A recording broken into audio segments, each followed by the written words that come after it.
আজকে আমরা কি শিখবো? আজকে হচ্ছে রিমুভের কাজে আমি প্রথমে সিলেক্ট করে নিব ব্ল্যাক পোর্শনটা।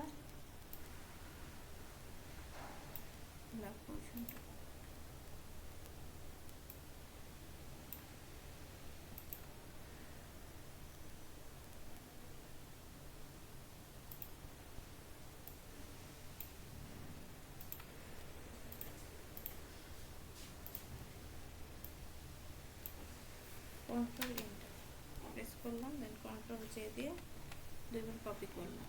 কপি করার পর এটাকে অল্ট প্রেস করে ক্লিক করলাম। ক্লিক করার পর কন্ট্রোল ক্লিক দিলাম, দেন রাইট বাটন ক্লিক করে ওয়ার্পে গেলাম। ওয়ার্পে গিয়ে